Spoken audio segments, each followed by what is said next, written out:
Halo, selamat pagi. Kembali lagi dengan saya Joni Rombe. Apa kabar teman-teman? Apa kabar kawan-kawan? Semoga kita senantiasa dalam lindungan Tuhan Yang Maha Kuasa, diberikan kesehatan, kelancaran, kelapangan dalam segala usaha kita. Amin.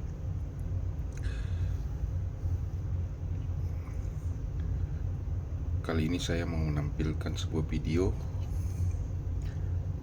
mengenai proses terjadinya atau terpilihnya seorang anak muda menjadi pendamping dari Pak Prabowo pada Pilpres 2024. Bahwasanya tidak ada ambisius atau keinginan sama sekali dari Mas Gibran untuk menjadi cawapres Pak Prabowo. Semua itu keinginan dari koalisi seperti air yang mengalir. Mas Gibran masih muda, dia dipilih atau dia tidak dipilih, dia enjoy. Dia tidak memaksakan memaksakan dirinya untuk menjadi cawapres. Tapi kalau sudah Tuhan yang menghendaki, apapun rancangan dan rencana manusia itu menjadi nomor 10. Mas Gibran terpilih menjadi cawapres untuk mendampingi Pak Prabowo itu adalah kehendak Tuhan, bukan kehendak manusia. Mustahil seorang anak muda, kalau hanya rencana manusia, dengan mudahnya menjadi cawapres untuk mendampingi presiden.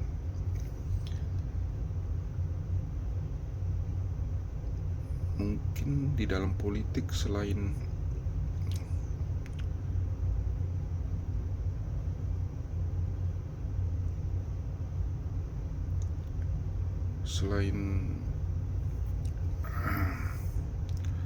pandai berargumen, kita harus juga mengandalkan feeling. Jadi mungkin pada saat itu koalisi yang mengusung Pak Prabowo pada Capres 2024 itu, terutama Partai Golkar itu, menggunakan feeling bahwa kalau sampai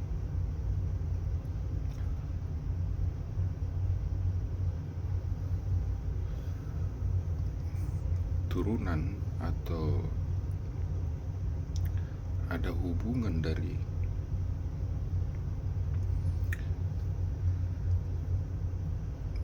Pak Jokowi, feeling mungkin koalisi yang mengusung Pak Prabowo akan menang dengan mudah. Dan yang kedua, untuk menghindari perpecahan koalisi ini,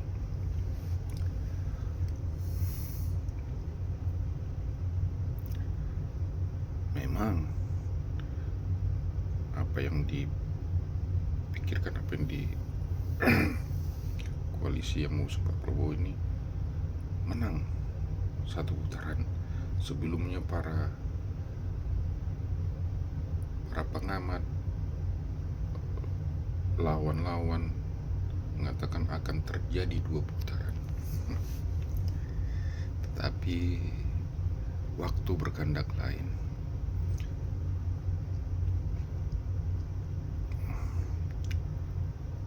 Kalau sudah saatnya, ya sudah saatnya, tidak bisa ditunda. Kalau belum waktunya, ya dipaksakan sedemikian rupa, ya tidak akan terjadi. Oleh karena itu saya sangat-sangat bersyukur bahwa yang mendampingi Pak Prabowo pada saat itu, yaitu seorang anak muda yang mempunyai integritas dan berpihak kepada masyarakat kecil. Oke, mari kita tonton, cek video untuk mengcompare apa yang saya katakan. Salam. Hanya Golkar. Jadi wajar kalau kami juga meminta, paling tidak kalau memang Mas Gibran yang mau, ya Mas Gibran masuk sebagai representasi Golkar. Nah, menariknya Mas Gibran ini tidak serta-merta mengiyakan langsung. Kenapa? Ini orang Solo. Jadi semua mesti halus, mesti bertahap. Kita bisa lihat pada waktu MK mengeluarkan putusan di hari Senin. Hari Senin. Ya. Nah, hari Senin itu yang saya dengar, selama beberapa hari itu Mas Gibran lay low, dia nggak mau ambil apapun Padahal lah sebetulnya di Solo. sejak hari Senin sebetulnya nama Gibran sebetulnya di koalisi ini sudah menguat sebetulnya. Ya, bukan kan? cuma menguat. Tadinya mau di-announce di pada hari Senin Selasa, itu. di hari Selasa. Oh, dari Selasanya. Dari Selasa. Oke. Jadi Mas Gibran merasa masih belum nyaman. Jadi menurut Mas Gibran kabarnya gini, saya ini nggak mau menyakiti hati orang. Jadi mau pakai tata krama yang benar. Mas Gibran mau ketemu Mbak Puan dulu atau Ibu Mega atau siapapun dari PDIP untuk ya pamit lah, untuk kundur gitu loh, untuk pulang kembali menempuh pilihannya sendiri. Nah itu, jadi itu yang terjadi. Makanya hari Jumat baru kejadian. Ketemu sama Mbak Puan tuh hari Jumat. Nah, hari Jumat ya dia terbang dari Solo ke Jakarta. Kalau dari salah. Semarang, Jakarta. Nah ya, bukan dari Solo ya. Melalui Semarang. Melalui Bandara Semarang. Ya. Kemudian pada saat sampai Jakarta dia ketemu sama Mbak malam Puan, itu pada ketemu sama Mbak Puan sama Mas Arsyad. Arsyad. Ya, ceritanya. Nah. Itu katanya benar tuh sampai nangis-nangis gitu Mbak. Iya, Puan katanya sangat emosional. Sangat emosional. Pelukan sampai 3 kali kalau nggak salah. Jadi pelukan terus ya emosional lah di situ. Emosional itu dalam arti kata bukan berantem, tapi ya kekeluargaan, minta izin. Tapi benar nggak itu pada saat itu sebetulnya Mas Gibran mau ketemu Bu Mega, tapi Bu Meganya nggak mau. Ya udah sama Puan aja dulu. Sebenarnya mau ketemu Umar tapi suasananya kurang kondusif katanya, terlalu banyak media di situ. Selain itu juga mungkin malam itu juga udah mulai sangat panas ya. Iya. Nah, jadi ke situ. Nah, drama berikutnya adalah di hari Sabtu, Mas. Tapi sebelum hari Sabtu, Gus, itu Jumat malam itu sebetulnya ada pertemuan di rumah Bang Zulkifli Hasan Ketua Umum PAN loh. Bang Zul ini baru datang kalau nggak salah sore hari dari Arab Saudi mendampingi presiden.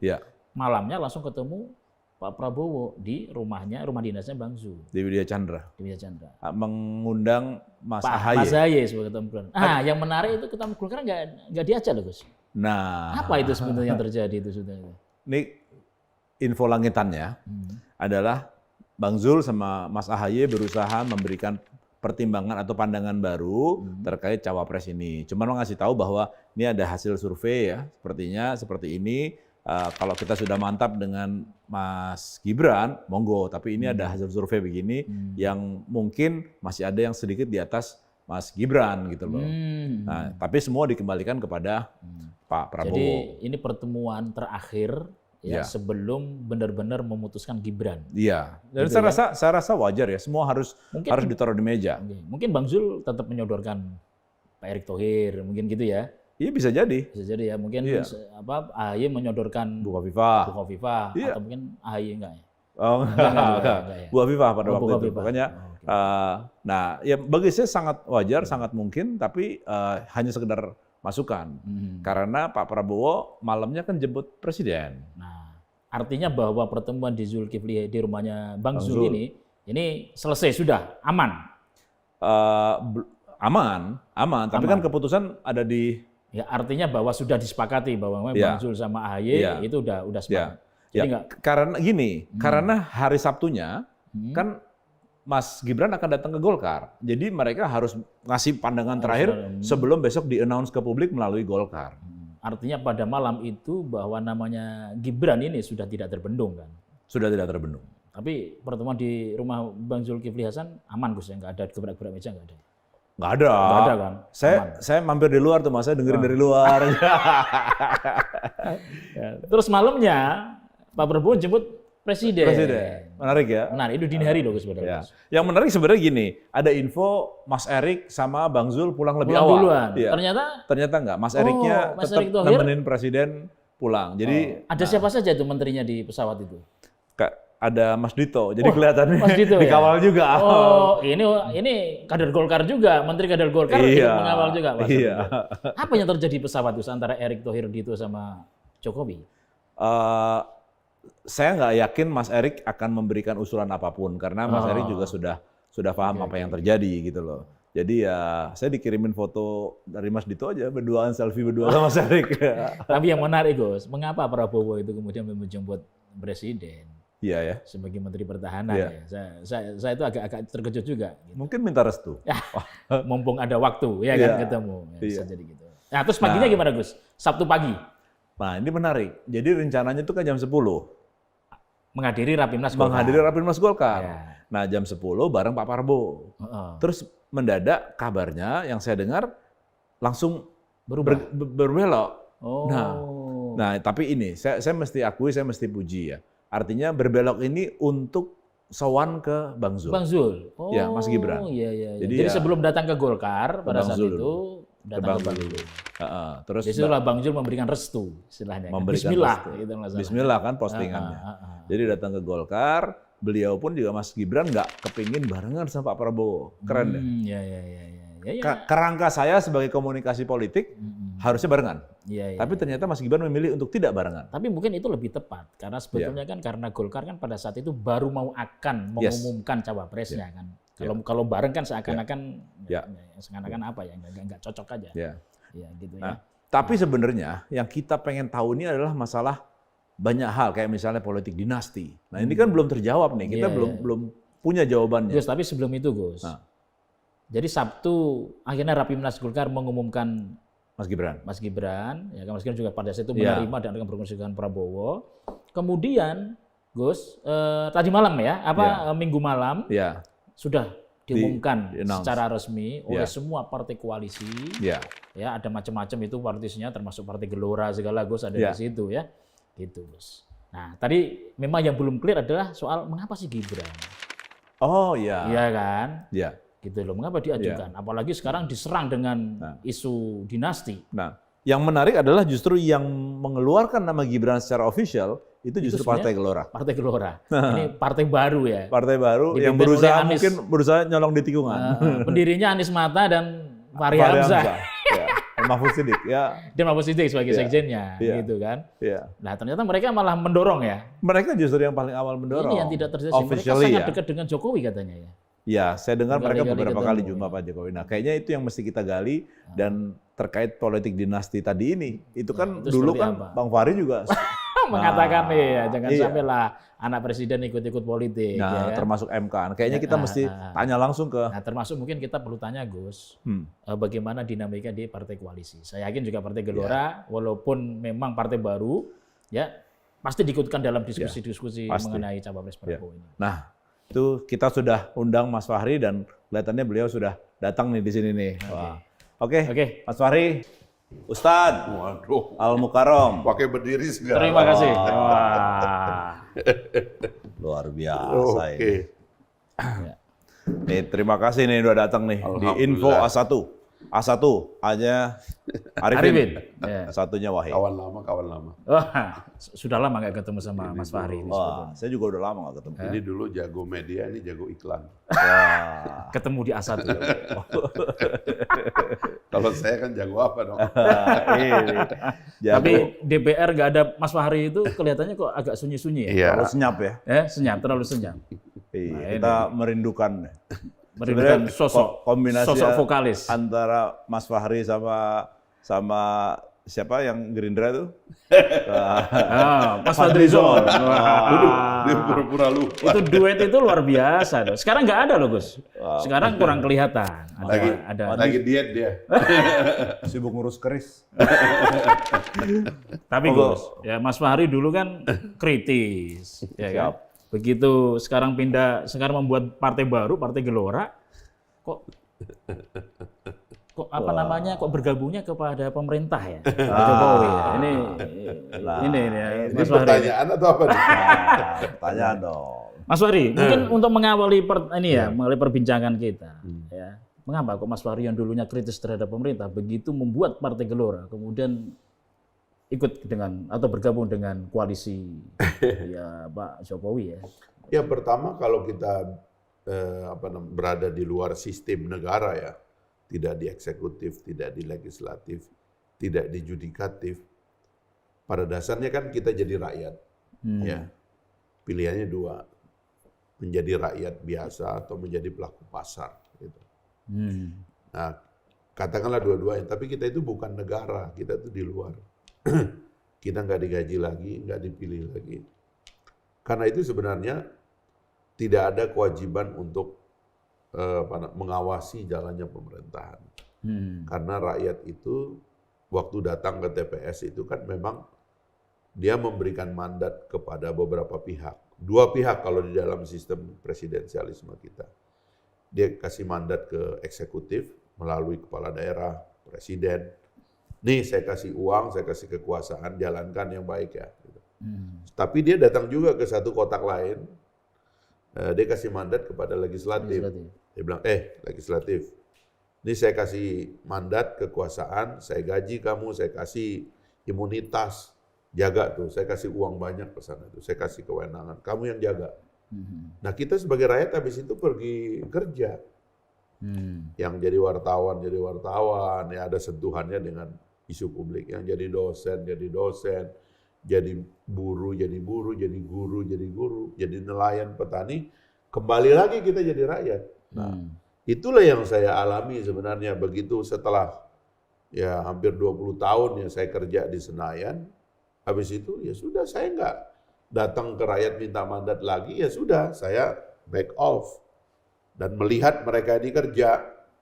Memang orang bilang wah Senayan nggak ada Mas Fahri, nggak ideal, nggak ada suaranya. Memang ya ada masalah begitu juga gitu. Tapi kita nggak boleh lagi berpretensi seolah-olah kita masih dapat gaji dan tiap hari teriak-teriak. Kan nggak boleh lagi dong. Udah nggak digaji, nggak ada imunitas. Ada post power syndrome. Amplop coklat sudah nggak ada. Ngapain lagi gitu loh. Nah saya memang sengaja. Nah waktu sengaja mundur itu, kita merekonstruksi situasi politik. Tidak saja nasional, tapi juga global. Karena Anda tahu kan, Anda berdua kan kenal juga Pak Anies Mata itu seorang pemikir geopolitik yang tulisan dan pikirannya di di beberapa kalangan dunia ini sangat dinikmati sama orang. Nah kita mikir ulang, dia bilang ini akan ada krisis. Karena itu kita bikin partai, tapi nggak boleh partai ini cetek gitu loh. Sekedar mau ngelawan pemerintah, sekedar mau oposisi. Enggak. Kita mau bikin partai atas kebutuhan hari ini. Karena itu kita mesti ngomong sama presiden. Akhirnya kita dari 2000, ya saya berakhir 2019, tapi dari 2018 kita udah beberapa kali ketemu presiden untuk memikirkan situasi dunia, termasuk setelah beliau akhirnya menang di periode kedua. Kami kasih masukan banyak, Pak, ini akan ada krisis, Pak.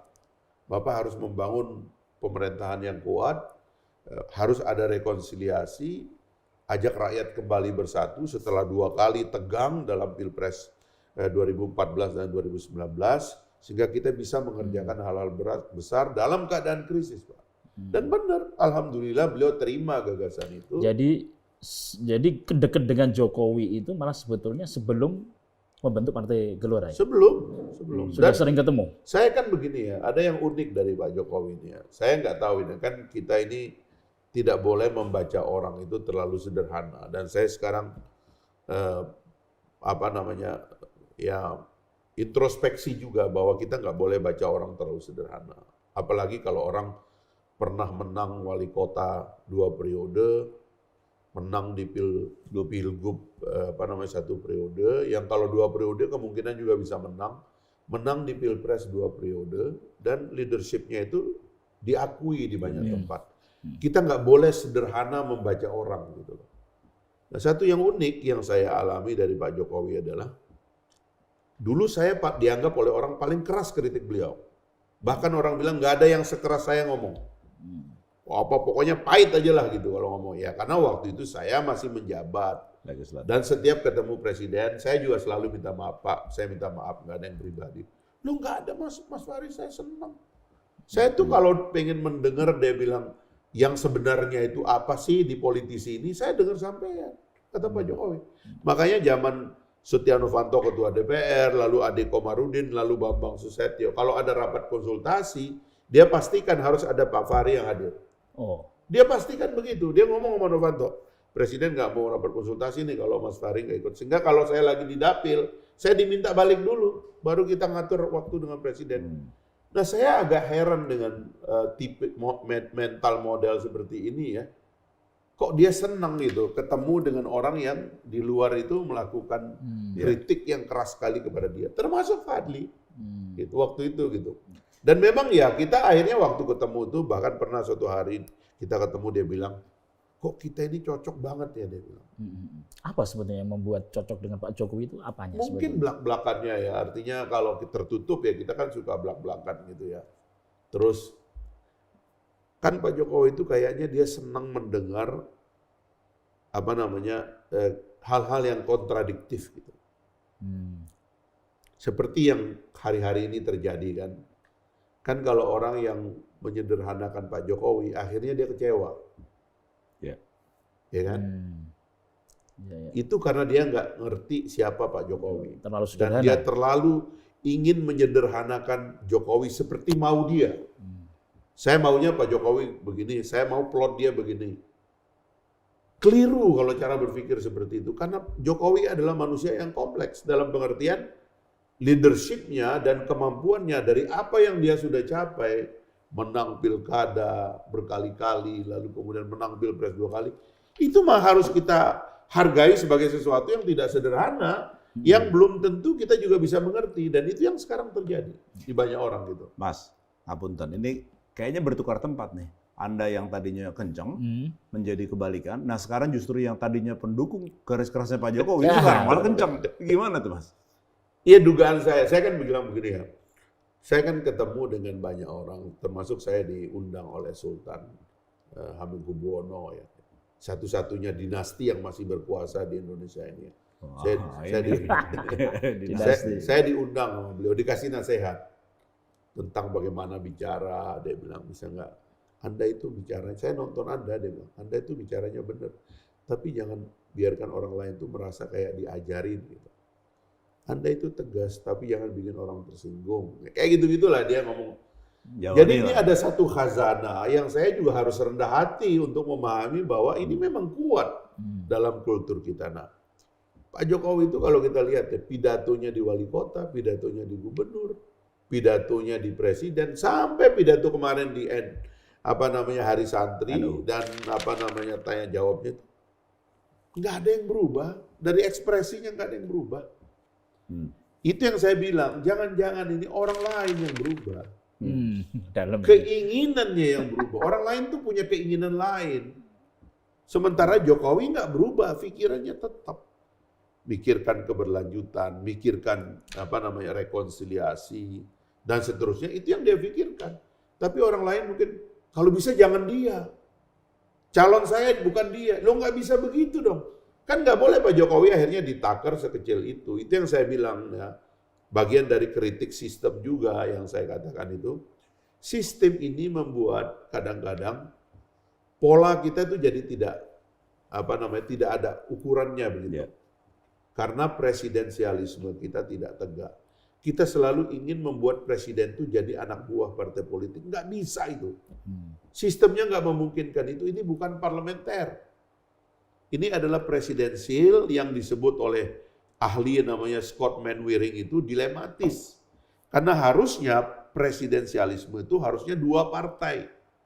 Karena kalau 2 partai itu artinya kalau partai A berkuasa di eksekutif, biasanya partai B berkuasa di legislatif. Begitu cara check and balances-nya itu. Nah ini enggak, partainya terlalu banyak.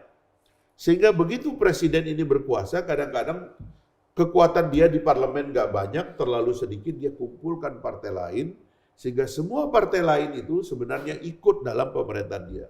Itu setelah menang. Sebelum menang, tiketnya ditaruh parliamentary threshold 20%. Dia nggak bisa maju sendiri. Mesti ngumpulin dari partai lain yang beda tujuan, yang beda ideologi, kadang-kadang terpaksa ngumpulin tiket urunan untuk mencalonkan seseorang. Lalu orang itu siapa punya? Kan nggak bisa diklaim oleh satu partai karena partai tidak bisa mencalonkan sendiri. Nah ini adalah dilema dalam sistem yang harus kita selesaikan. Tadi konteksnya itu apakah berhubungan dengan Pak Jokowi yang dianggap selama ini sebagai petugas partai? Itu yang saya tentang dari dulu, karena itu nggak mungkin. Tidak memungkinkan. Makanya di sistem kita itu lebih lebih harus menyadari bahwa karena kita adalah partai politik dan dia hidup dalam demokrasi, maka tugas partai politik itu sebenarnya menjadi safe saja di dapur. Begitu ada orang-orang hebat seperti calon gubernur, calon bupati, kita serahkan ke ruang publik, begitu dia terpilih dia menjadi milik publik. Bukan milik partai. Bukan lagi milik partai. Kemewahannya partai adalah kalau gagasan partai dipakai. Yeah. Makanya ada adagium lama kan di Asia ini terkenal karena dipopulerkan oleh seorang negarawan di Filipina. When loyalty to my country begin, loyalty to my party ends. Kalau loyalitas saya kepada negara dimulai, maka loyalitas kepada partai berakhir. Berakhir maksudnya tidak ada lagi jalur struktural. Partai itu tugasnya itu memproduksi gagasan. Ya. Gitu. Banyak yang bilang bahwa Pak Jokowi menjadi seperti sekarang ini, memajukan Mas Gibran itu salah satunya karena konfrontasi dengan partainya. Apa betul? Saya kira yang dipikirkan oleh Pak Jokowi itu jauh lebih dalam dari sekedar siapa sebenarnya gitu. Karena pengalaman menghadapi krisis dalam periode terakhir ini buat dia belajar banyak sekali hal.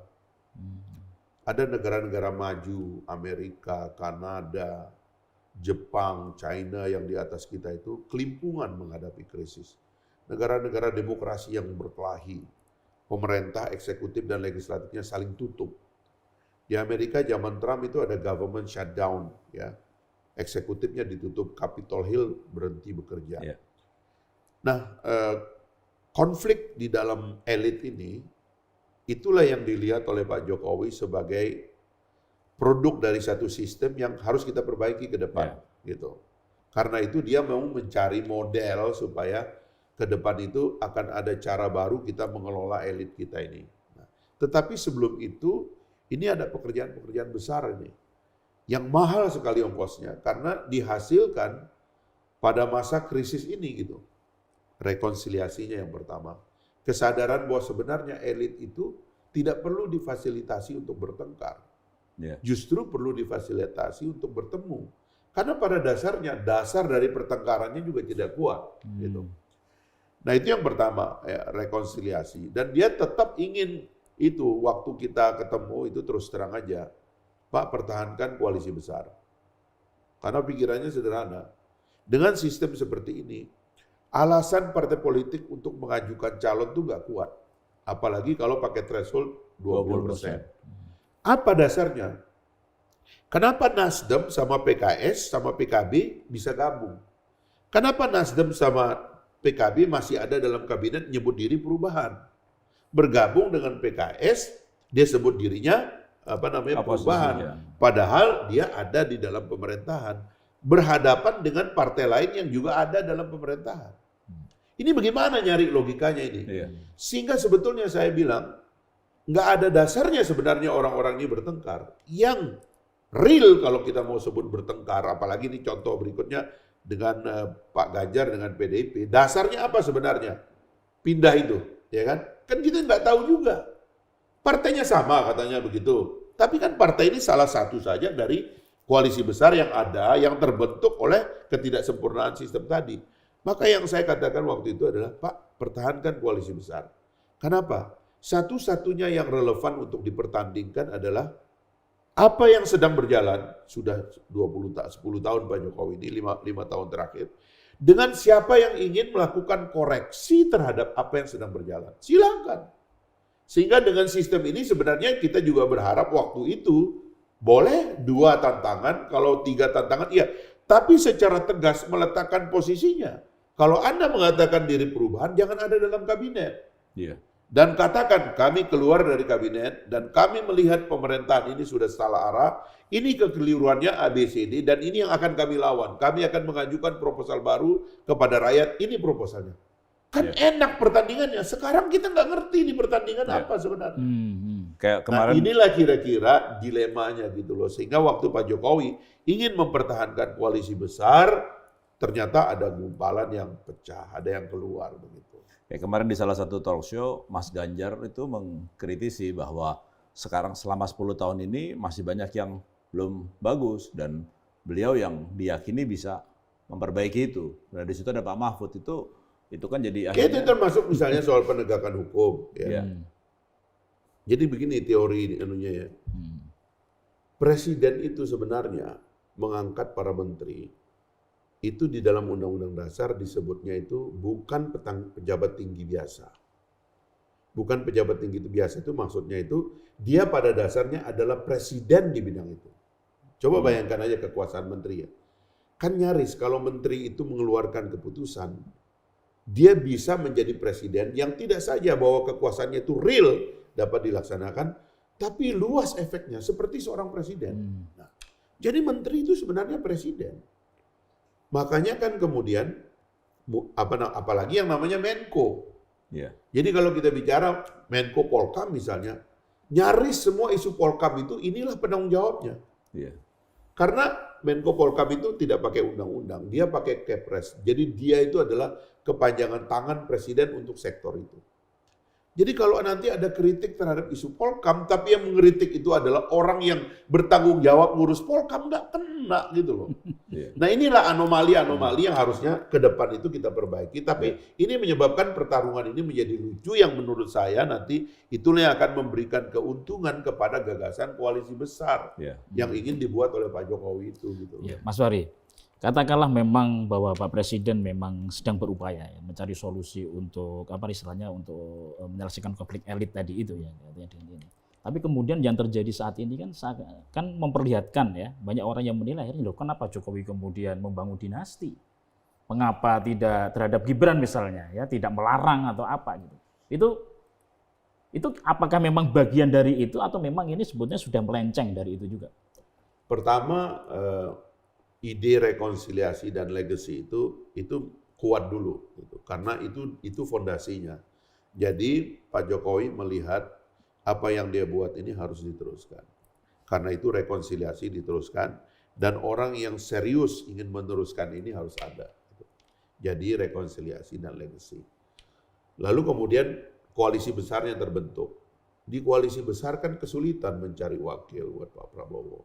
Waktu itu ya, waktu koalisinya belum pecah sejauh ini, saya mengatakan, mengusulkanlah, kan kira-kira partai terbesarnya adalah PDIP.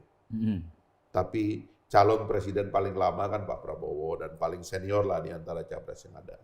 Idealnya waktu itu, bayangan saya, kalau Pak Jokowi memfasilitasi Pak Prabowo dan wakilnya PDIP, itu pas lah. Kira-kira begitu. Apalagi kalau di sebelah sana itu ada sebenarnya, kita ngerti lah posisinya Mbak Puan. Sebenarnya kan Mbak Puan lebih kuat daripada yang lain-lain sebenarnya. Gitu. Sehingga ideal waktu itu, tapi kan nggak terjadi. Nah sekarang kan harus dicari orang lain. Yang di dalam koalisi besar ini memang waktu diskusi, dan Pak Prabowo itu sangat egaliter memimpin diskusi, di 2 atau 3 rapat yang lalu itu, Sekjen dan Ketua Umum kumpul, beliau mengatakan, teman-teman di sini, kita hanya ngomong di sini ya, kita nggak boleh bawa keluar. Tapi saya membebaskan teman-teman ngomong apa saja. Saya ingin dengar gitu, bagaimana caranya kita mengambil jalan dari fakta banyaknya ketua umum yang juga punya calon sendiri.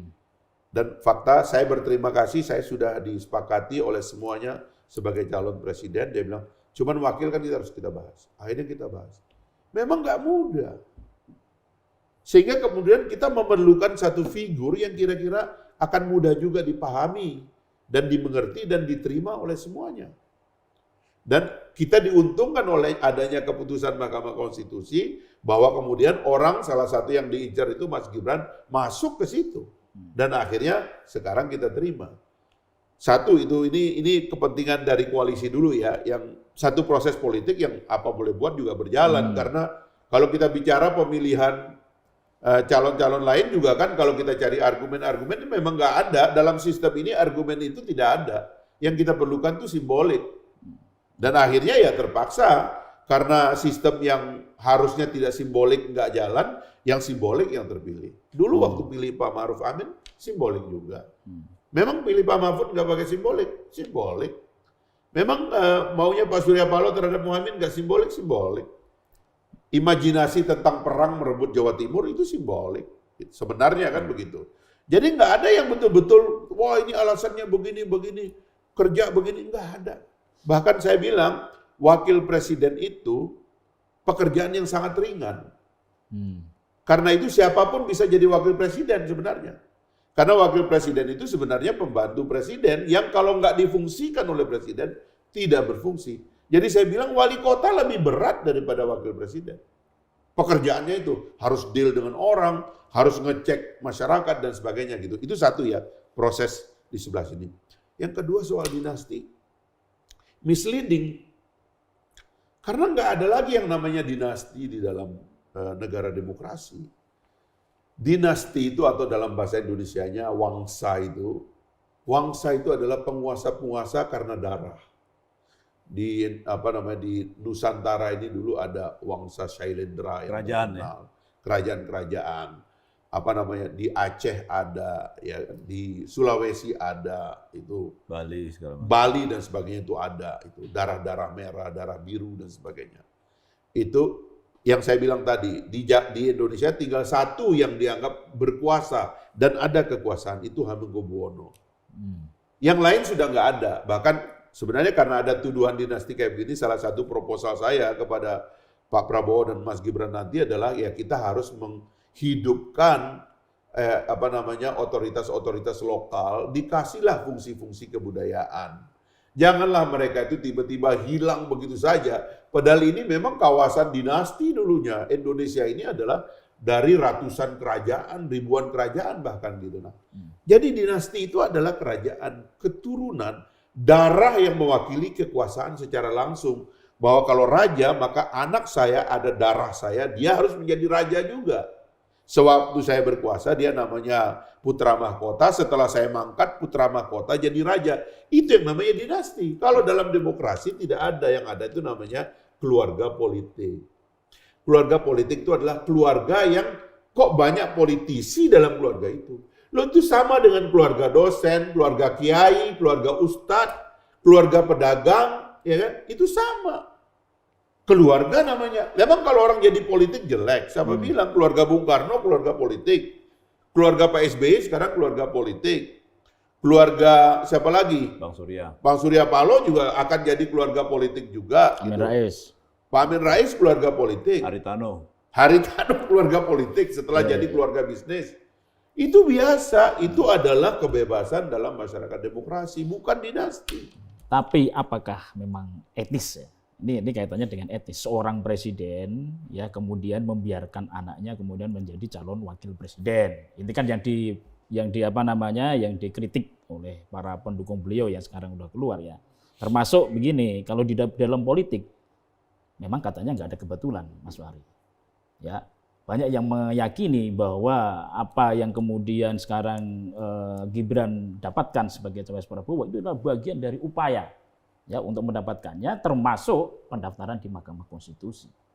Nah, ini bagaimana menurut Mas Fahri? Kalau kita berbicara wilayah etik dalam politik ya, sama dengan pertanyaan, etik nggak sih di medan perang kita bunuh orang? Gitu. Kan begitu kan, itu kan nuansa begitu, itu kan itu yang saya sering bilang, kadang-kadang kita nggak bisa membedakan itu. Kita tadi berbicara sesuatu yang ideal, tapi di sini kita harus berbicara sesuatu yang tidak ideal. Itulah kehidupan politik. Kehidupan politik modern demokrasi ini adalah ekstensi daripada peperangan pertumpahan darah, ekspansi dan sebagainya itu yang ada di zaman sebelum demokrasi. Makanya saya sering mengatakan, kalau kita bicara Nabi, ya Nabi Muhammad SAW itu adalah utusan Tuhan yang ceramahnya itu begitu mulianya. Tapi beliau panglima perang. Dan di medan perang itu pasti terjadi pembunuhan. Etiskah seorang nabi ada pada pembunuhan? Sama pertanyaannya ini. Kita nggak bisa ngelihat politik itu hanya daerah sininya saja. Tapi sesuatu juga harus dikerjakan. Koalisi Indonesia Maju perlu orang. Loh dia harus cari. Ya kan? Tidak melanggar hukum, yang menghambatnya hukum. Wilayah etis itu tipis. Karena kalau kita saling menggugat etis, semua orang ini nggak etis dalam politik. Nggak ada yang etis. Mau saya sebut, mau spill satu-satu. Etis nggak partai politik yang menganggap presiden itu anak buah dari partai politik? Tidak etis. Etiskah orang yang kabinetnya masih di dalam kabinet, terus dia bilang saya mau melawan ini? Etis nggak? Nggak etis semua. Jadi nggak perlu bicara etis, karena yang kita pikirkan ini adalah dua pikiran besar di satu sisi dan cara menangnya. Kalau kita timpang, cuman mikirkan pikiran besarnya, tapi nggak pikir cara menang, konyol juga orang berpolitik kayak begitu. Dan nggak ada orang yang berpolitik kayak gitu. Mas, sedikit Mas. Diusulkannya nama Mas Gibran itu adalah usulan dari Pak Jokowi atau Pak Prabowo sendiri? Gini ya, saya sering menganggap orang itu salah paham dengan persahabatan Pak Jokowi dan Pak Prabowo. Mungkin ada orang yang tetap ingin keduanya berpisah. Tapi menurut saya itu sudah salah jalan. Karena akhirnya Pak Prabowo dan Pak Jokowi, dua anak bangsa yang saya bisa katakan sebenarnya kalau bicara pakai kadar politik orang sekarang ya, kurang politisi. Dua-duanya itu kurang politisi. Terlalu apa adanya gitu. Dua-duanya ini. Itulah mungkin yang menyebabkan keduanya itu bertemu. Dulu mereka seperti diadu dalam dua pertarungan. Tapi sekarang ada dalam satu meja kabinet. Saling merasakan, berdiskusi, silaturahim. Kok lama-lama cocok? Dan akhirnya pembicaraan mereka berdua, kita nggak tahu sedalam apa.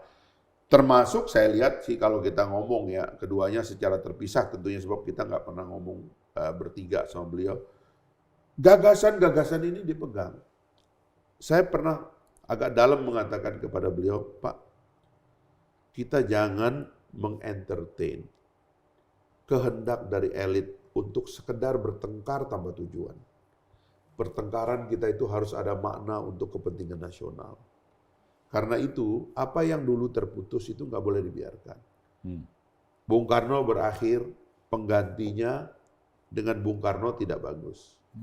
Pak Harto berakhir tragis. Pak Habibie juga hampir, tapi alhamdulillah Pak Habibie bagus. Ibu Mega juga ada masalah. Pak SBY sedikit ada masalah.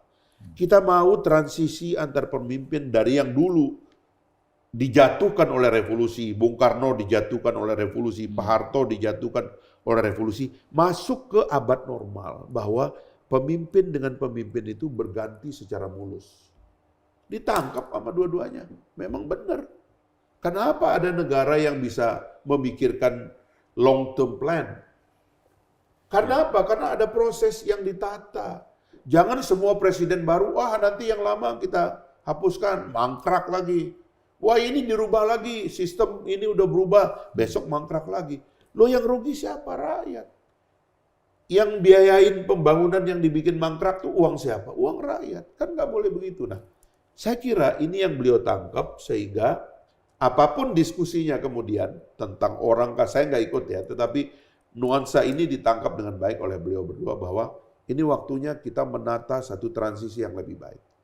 Dan itu yang sedang dilakukan. Nah, tapi tadi kan Mas Fahri bilang bahwa ini semua partai koalisi pendukung memikirkan satu nama yang bisa jadi bukan ketum dari parpol-parpol itu, makanya datang satu nama gitu loh. Apakah memang tadi itu bahwa nama Mas Gibran keluar itu bukan dari Pak Jokowi tapi dari kalau dari Gelora dari awal kami bilang Mas Gibran. Dari awal. Dari awal itu dari kapan? Pada saat kalau kita membuat ini, bahkan kami tuh memikirkan itu ya, siapa yang bisa menjadi simbolisasi dari keberlanjutan dari pemerintahan ini. Tapi kenapa Mas Gibran? Kan yang muda lain kan banyak. Karena waktu itu kita berpikir sederhana. Kita memerlukan simbol. Karena perannya itu sudah ada di Pak Prabowo. Kekuatannya itu sudah ada di Pak Prabowo. Kan selalu begitu kan. Pak Ma'ruf Amin nggak pernah ada dalam survei. Bahkan Pak Mahfud MD katanya udah pakai baju pada hari itu. Saya ada di situ. Maksudnya itu simbol itu apakah memang harus punya hubungan darah dengan presiden atau seperti nggak apa? harus, tetapi sesuatu yang ditangkap oleh publik bahwa ini adalah satu perjalanan yang mau kita teruskan. Katakanlah Erick Thohir. Kan sebetulnya kan dia juga simbol ya. Ya itu tadi, Sebagai kita penerus. ini masalahnya ada masalah di kalangan partai koalisi juga yang diskusinya nggak sederhana. Cukup sengit diskusi di kalangan kita ini gitu. Sampai kemudian kita ternyata punya satu nama yang bisa kita sepakati. Di tempat lain terjadi perjalanan Mahkamah Konstitusi mengatakan itu bisa, ya udah kita jalankan. Sebetulnya nama Mas Gibran itu mulai muncul dibahas itu sejak kapan, Mas Fahri sebetulnya? Kalau di kami sudah lama, kalau di Gelora ya. Dari awal Tapi kita kalau di koalisi? kan gini, di kami itu muncul sejak gagalnya judicial review yang kami ajukan supaya thresholdnya nol, thresholdnya dihilangkan. Waktu itu di Partai Gelora keputusannya Mas Anies presiden, calon presiden, saya adalah wakil presiden. Anies Mata presiden, saya wakil presiden. Itu udah di kader begitu. Nah, terus kami mengajukan judicial review karena meskipun partai baru, kalau threshold hilang, mudah-mudahan kami bisa maju. Targetnya bukan sekedar jadi presidennya, tapi kami mau mengatakan bahwa partai ini ada ideologinya, ada fondasi berpikirnya, ada programnya, dan inilah tokoh-tokohnya. Kan enak begitu tuh prosesnya, kan ada partai yang, dan buat apa juga bikin partai kalau pada akhirnya kita nggak mimpin gitu loh. Karena memang kan yang bisa mewakili gagasan partai kan orang-orang di dalamnya kan gitu.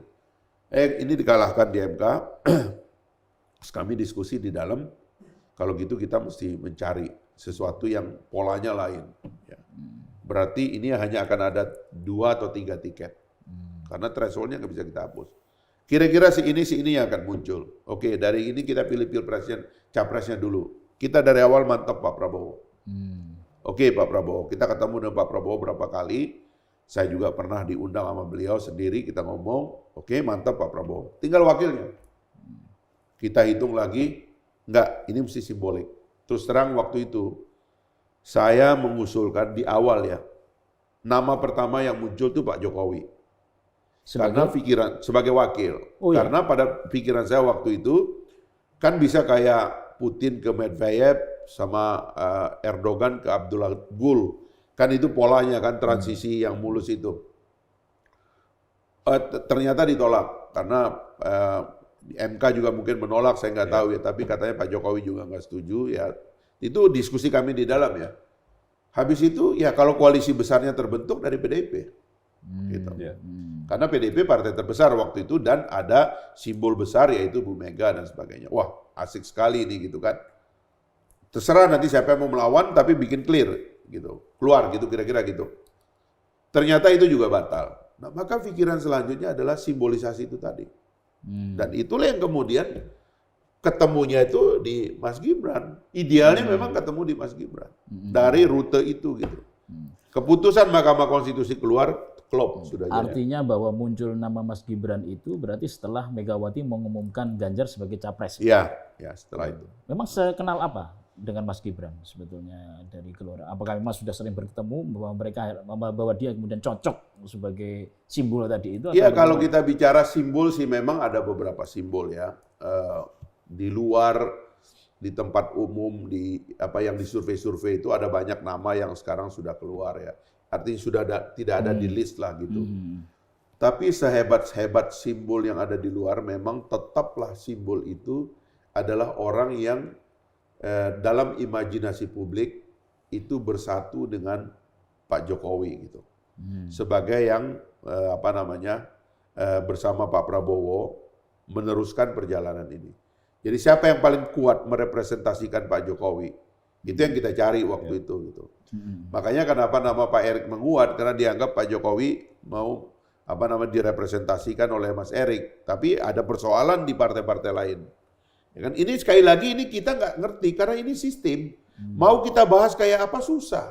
Yeah. Di partai-partai itu ternyata ada orang yang punya hubungan lama, pernah dagang dengan calon ini, punya cerita jelek dengan si ini. Kita nggak tahu ini karena sistemnya nggak ada. Memang kita cari simbol dan simbolnya yang paling pas ya orang yang kita anggap melekat dengan Pak Jokowi. Kalau kata Mas Anies Mata, Mas Gibran tuh dipilih agar agenda pembangunan Pak Jokowi bisa berlanjut. Ya itu tadi kan sudah merupakan dekat dengan Pak Jokowi dan tersimbolisasi. Apalagi kalau kita berbicara keberlanjutan, maka sempurna dia sebagai yang melanjutkan gitu. Secara simbolik ya. Sebab sekali lagi dalam sistem kita presiden adalah segala-galanya. Wakil berfungsi apabila difungsikan. Tapi sebagai simbol itulah sejarahnya. Sejarah Pak Ma'ruf Amin kira-kira begitu. Bahkan sejarah Soekarno-Hatta dulu sebelum zaman presidensialisme kita mantap itu juga begitu. Kan waktu 17 Agustus 45 di Pegangsaan Timur itu, Bung Karno sakit. Dia tidur tuh sudah pakai pantalon putih-putih. Dia tidur karena demam. Itu orang-orang udah siap tuh menunggu proklamasi. Dalam keadaan demam, Bung Karno bilang begini, saya tidak akan memproklamasikan kemerdekaan kita kalau Bung Hatta belum datang. Begitu ngomongnya. Jadi kekuatan simbol itu dari awal memang dia mengerti. Ini luar Jawa, ya kan persepsinya kalau Sumatera Barat kan tradisi lama kan Perdana Menteri kita dari Sumatera Barat banyak. Bung Karno pegang itu. Jadi wakil itu adalah simbolik. Loh, tapi kan kalau misalnya presidennya berhalangan atau berhalangan tetap wakil itu akan naik. Itu soal lain. Ini bukan urusan manusia kan. Kalau kita boleh mengambil hak Tuhan di sini, diskusi kita kacau, Bos. Bukan. Artinya wakil ini juga harus kompeten, capable. Menurut Mas sendiri, Mas Gibran capable nggak? Iya, kalau soal kompetensi ini kan orang yang bukan kita ambil dari tempat yang tidak jelas, ya kan? Dia memimpin salah satu kota tertua di Indonesia ini, ya kan? Dan dia memimpin dengan latar belakang keluarga dan pendidikan yang memadai. Ya kalau kita baca-baca lagi dibanding si A atau si B atau si C, bisa aja. Tapi kan itu nggak perlu. Maksudnya itu, yang kita ambil nih anak seorang presiden yang punya pengalaman. Memang banyak anak presiden yang juga ngantri dalam proses keluarga politik berkuasa.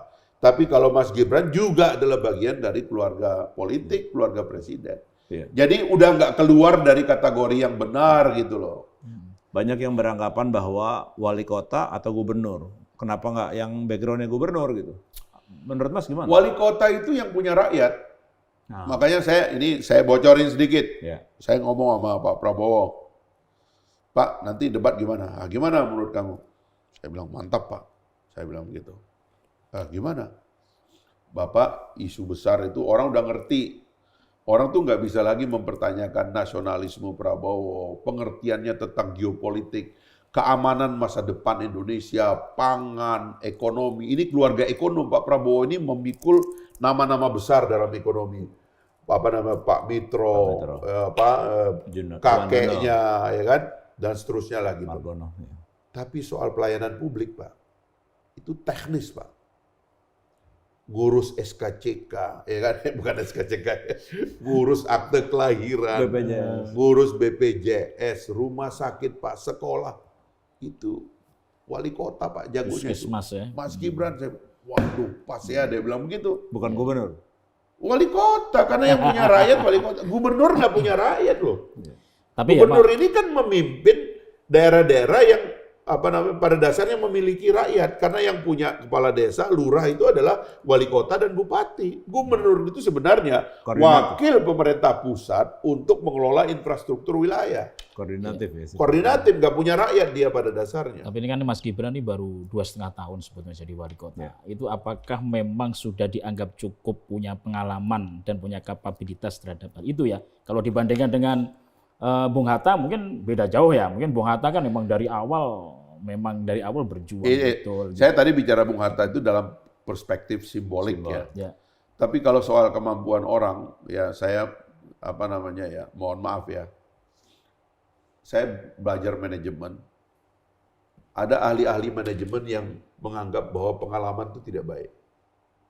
Jadi misalnya ada ahli namanya Tom Peter, dia bilang itu pengalaman itu nggak baik. Itu membelenggu imajinasi. Ini era anak muda. 60% dari pemilih kita ini adalah kaum muda. Yang imajinasinya tentang dunia ini dan tentang masa depan itu beda.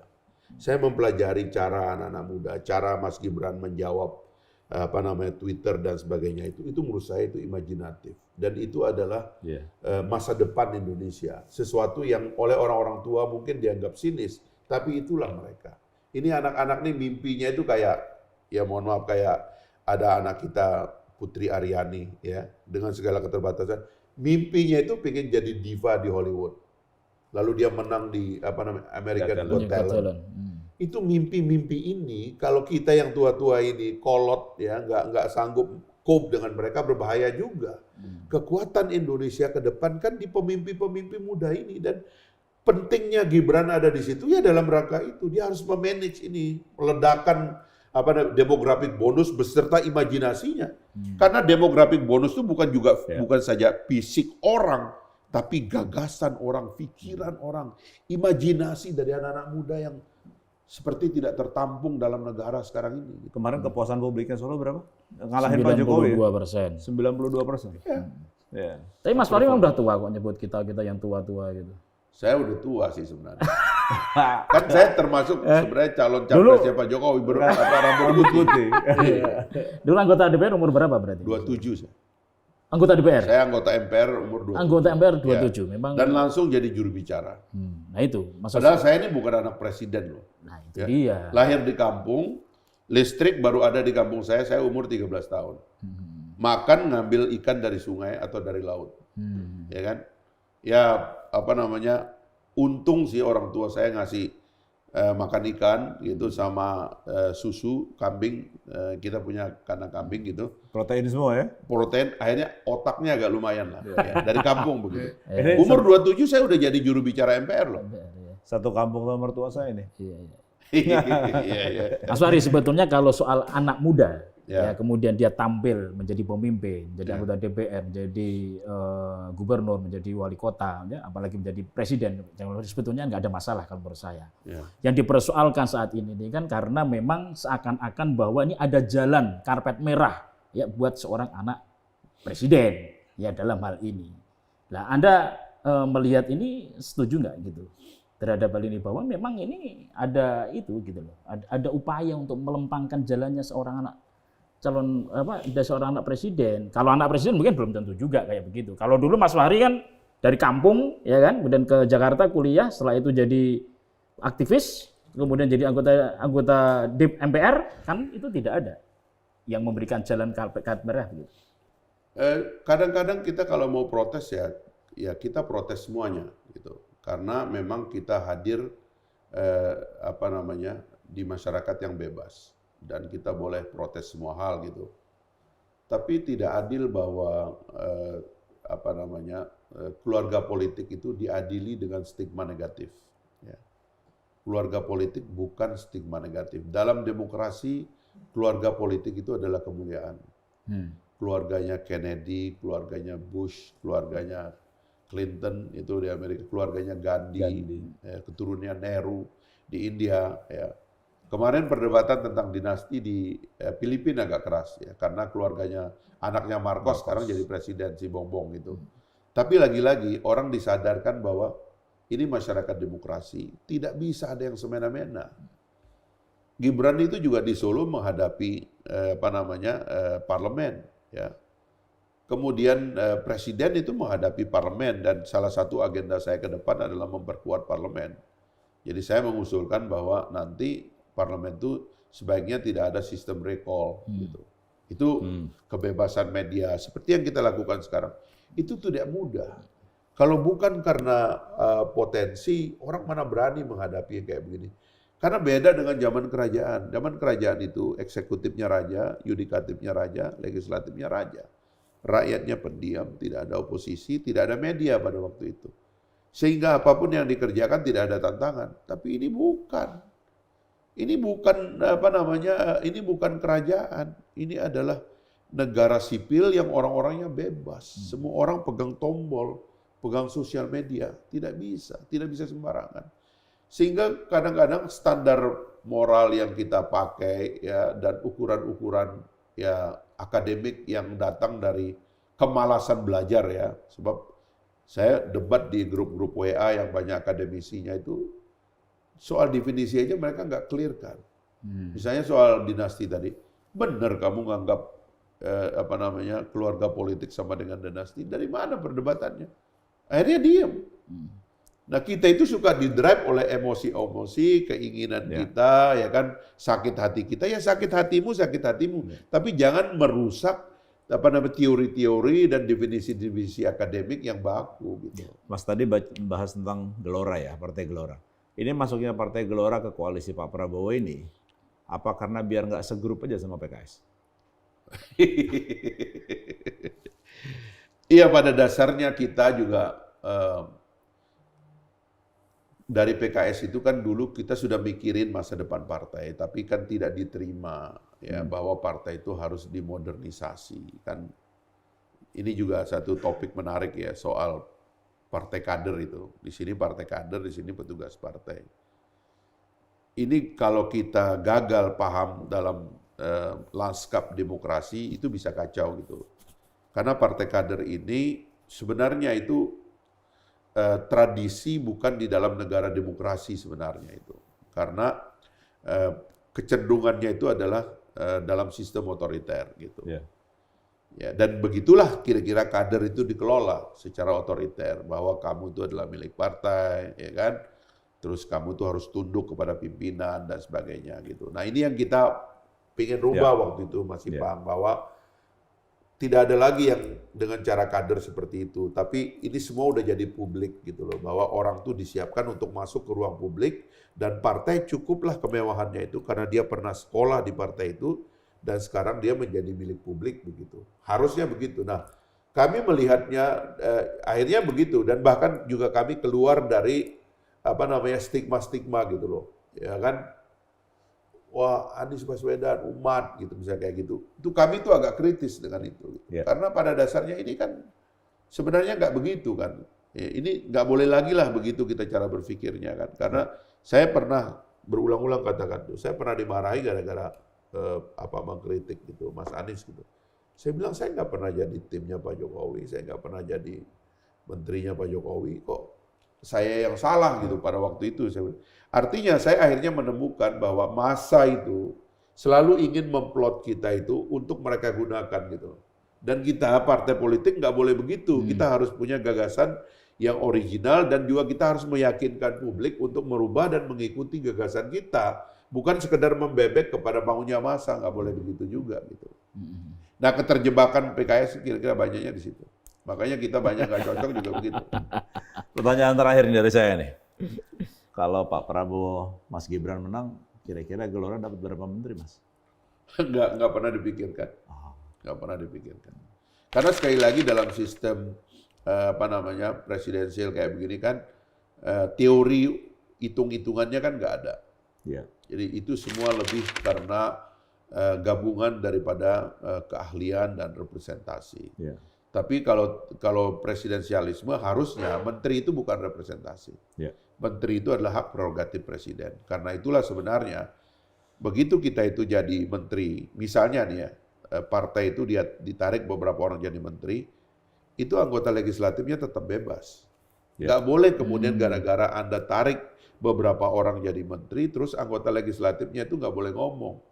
Nah, itu nggak boleh, itu merusak demokrasi. Itu yang kita perlu perbaiki ke depan. Menteri hak prerogatif presiden. Presiden hak prerogatif ketua umum. Nah, itu juga nggak boleh. Oke, Mas, ada pertanyaan? Saya masih ingin menanyakan soal Mas Gibran ya.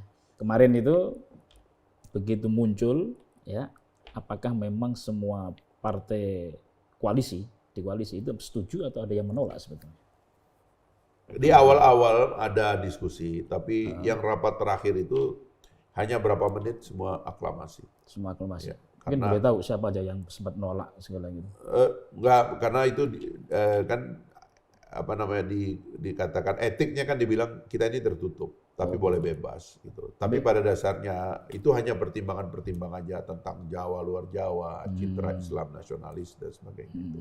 Itu biasa kan, itu dinamika kan biasa memang laten di dalam diskusi politik kita tentang pemimpin Indonesia kan begitu. Tapi akhirnya semua itu melihat opsi Gibran adalah yang paling kuat gitu. Karena gagasan rekonsiliasi dan legacy. Nah, pertanyaan terakhir dari saya, Mas Fahri. Sekarang kan capres Pak Prabowo Menteri Pertahanan, ya. Kemudian ada cawapres Pak Mahfud MD sebagai Menko Polhukam. Ya. Nah, ini dalam kontestasi ini ada 2 menteri di kabinet. Ya. Sebetulnya apa? Mereka lebih baik mengundurkan diri dari kabinet Pak Jokowi atau seperti apa? Saya kira ini lagi-lagi kita menghadapi situasi yang tidak ideal ya. Kontestasi ini cuma 2 bulan. Mulainya kampanye tanggal 28. 75 hari. Kemudian 14 Februari udah nyoblos, sebelumnya itu udah minggu tenang. Gitu. Pada dasarnya itu singkat. Jadi kalau orang mau cuti dan sebagainya itu pada dasarnya itu singkat. Gitu. Satu, yang kedua, ada pejabat yang langsung berkaitan dengan penyelenggaraan pemilu dan ada yang tidak terhubung langsung dengan penyelenggaraan pemilu. Dan saya kira itu harus diomongkan dengan Presiden. Sebab apapun yang terjadi dengan 2 pejabat ini, atau 3 pejabat ya, atau yang lain-lain lah ya, karena ini bisa dikaitkan juga dengan Ketua Umum kan punya hak perintah kepada menterinya. Menterinya itu nanti bisa mempengaruhi jalannya pemerintahan. Apa boleh kayak gitu. Apakah semua menteri yang ada afiliasi dengan partai yang akan maju juga harus mundur? Ini lagi-lagi kalau kita berbicara wilayah yang bukan hukum ya, itu tipis sekali gitu. Tapi saya kira Presiden tahu situasi ini dan tentu akan mengambil keputusan, karena juga saya dengarkan ini ada beberapa kasus yang harus diselesaikan juga di level reshuffle kabinet kan. Menteri Pertanian sudah mundur, ya kan? Beberapa menteri jadi capres, ya kan? Partai-partai yang koalisi mungkin berubah, ya kan? Saya nggak tahu lah lagi. Itu akan jadi dinamika politik yang akan dipimpin oleh Presiden. Dan nah, saya terkait kira, dengan reshuffle ya, nah, saya ingin menanyakan ke Mas Fahri. Ya sekarang kan koalisi besar tadi kan sekarang pecah.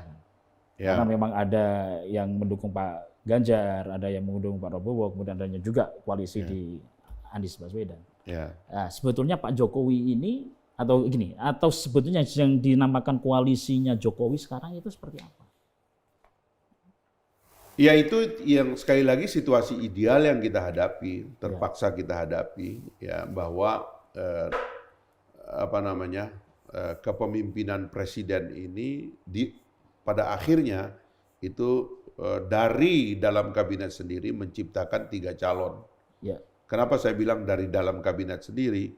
Ya karena koalisi perubahan masih ada 2 partai yang anggota kabinet, ya kan? Ya dari koalisinya Pak Prabowo jelas sudah banyak. Dari koalisinya Pak Ganjar juga demikian kan. Ada paling tidak 3 partai di situ yang ada wakilnya di dalam kabinet gitu. Termasuk Pak Mahfud sendiri. Nah ini adalah situasi yang tidak ideal yang harus dikelola oleh Presiden. Sampai di ujung. Pertanyaan terakhir sekali. Apa solusinya? Lagi-lagi di sistem kita yang seperti ini tuh tidak ada standar.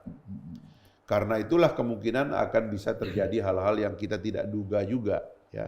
Berdasarkan dinamika yang dilihat oleh Presiden sebagai cara untuk mengamankan transisi. Sebab saya kira di kepala Pak Jokowi yang paling besar sekarang adalah bagaimana memikirkan keamanan transisi sampai pemilu dan pelantikan Presiden 20 Oktober 2024 nanti semua berjalan aman dan lancar. Dan dunia melihat transisi politik di Indonesia berjalan dengan aman, sehingga tadi itu menjadi fondasi dan tangga bagi pembangunan yang akan datang. Oke. Tapi dengan kondisi seperti begini ya, sebetulnya ini akan bisa menyulitkan Presiden ya dalam 1 tahun ke depan ya sampai selesai.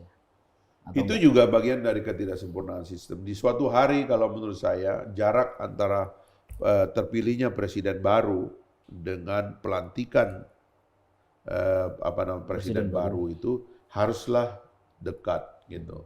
Karena itu yang akan bisa meniadakan masa tunggu yang terlalu panjang yang membuat dinamika antara presiden lama dan presiden baru menghadapi masalah gitu.